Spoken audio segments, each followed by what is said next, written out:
let's consider a few more factors that affect the power of the firm's suppliers. One of those things is going to be the choices available to the firm. It's easy to understand, I think, that the more choices the firm has, both among different suppliers and substitutes for the supplier's products, the more power the firm is going to have over its suppliers. So, the greater the number and availability of substitutes, then the individual supplier's bargaining power is going to be weakened. I just thought I would consider a local example.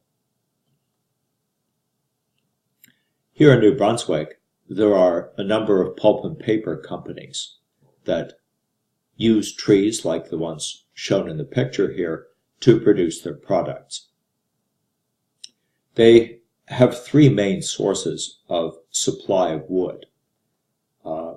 Some of these companies own their own private land, and they cut wood on their land.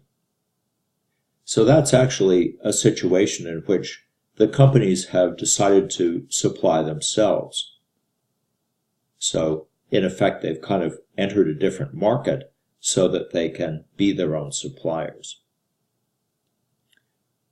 There's also public land, called Crown land, which supplies wood to these companies for a price. And finally, the companies could buy wood that comes from private land. So people who own land and allow companies to come on their land and cut trees are called private woodlot owners. In New Brunswick, there's about 41,000 of them. So those are the alternative sources of supply that pulp and paper companies have. Well, what I want to consider now are just some alternative arrangements that would affect the bargaining power, the relative power of buyers and sellers in this kind of market. So we can imagine a buyer like this one here. You should be able to recognize that company. Those buyers are going to be buying wood, and we could have different institutional arrangements by which they could get their wood. So let's compare a couple. Here we want to think about, again, the relative bargaining power that buyers and sellers have in certain situations. In the early 1970s, private woodlot owners formed what I'm going to call here a cooperative. It's actually called a marketing board, but it's the same idea. So a regulation was put in place where these woodlot owners were required to sell their wood to this cooperative or marketing board. And the idea was that they were going to put their wood together and it would be sold at a price that would be negotiated between the cooperative and the pulp and paper companies. So if you think back to the earlier examples of market structure, the pulp and paper companies would be oligopsonistic buyers, and if the sellers have formed a cooperative, they are an oligopoly, or possibly even a monopoly seller. So that's going to change the nature of the relative bargaining power between the two. Under these regulations, the pulp and paper companies were required to buy from the cooperatives. And in southern New Brunswick, one company, J.D. Irving, apparently bought more than 80% of the wood from these cooperatives. So the idea of establishing a cooperative like this is to enhance the bargaining power of private woodlot owners compared to a situation like number 2.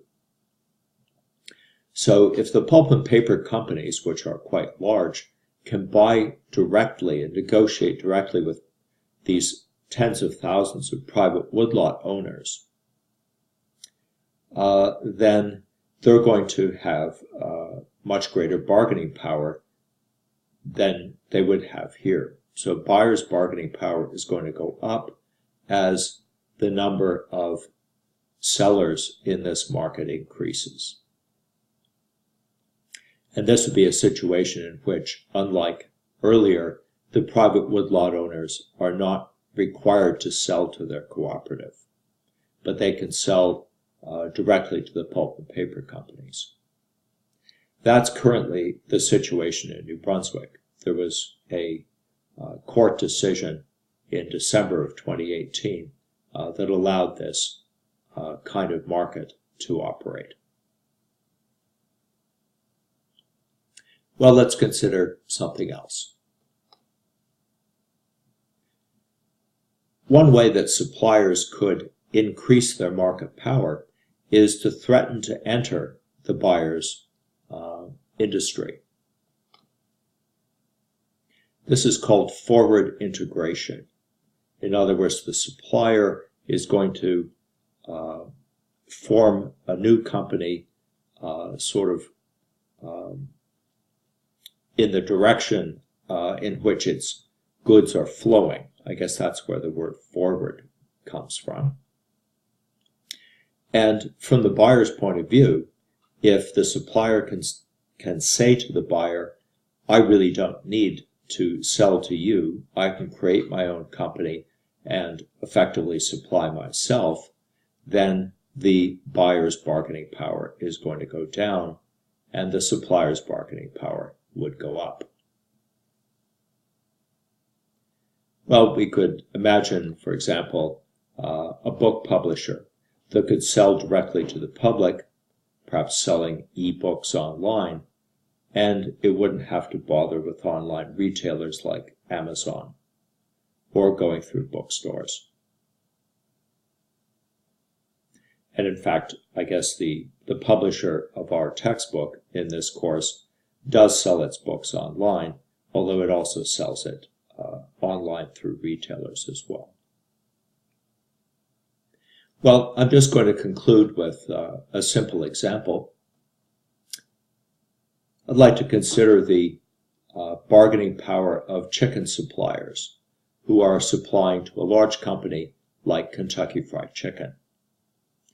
This sign up here, by the way, is a suggestion that you should not touch Kentucky Fried Chicken. I don't think it would really be good for your overall health. Well, what sort of bargaining power would chicken suppliers have to a large corporation like this? Let's just run through a quick checklist of the ideas that we've thought about here. Earlier on, I was emphasizing the relative numbers of suppliers and buyers.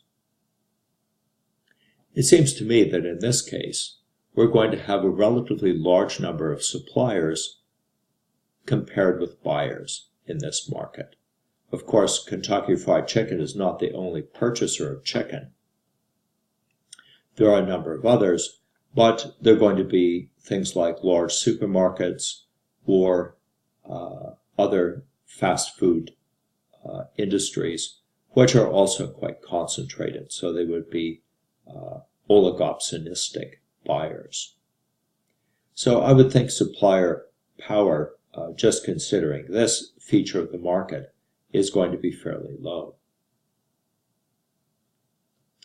We could also consider how dependent individual suppliers are on particular buyers. I think in this kind of market, it's very likely that a large buyer like Kentucky Fried Chicken is going to sign contracts with individual producers. So they'll be locked in, at least in the short term, to supply the company and nobody else. So switching costs would be pretty high. Perhaps they could break a contract, but there would be probably something to be paid.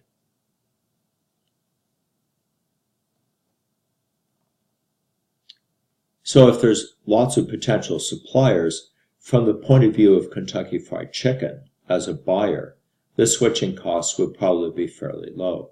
If they wanted to get rid of one supplier and switch to another one, that might be relatively easy to do.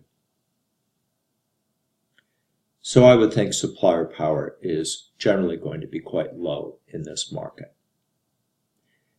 Finally, there was the idea of forward integration. Would it be plausible, let's say, that somebody who is raising chickens in the way that was shown earlier could threaten, let's say, to establish their own fried chicken enterprise? I don't think that that's really very plausible. So I don't think there's much chance of forward integration in this market either. So all in all, I would think that buyers in this market are going to have fairly high market power. Let's turn to thinking about things from the buyer's point of view, and we'll consider a few other ideas.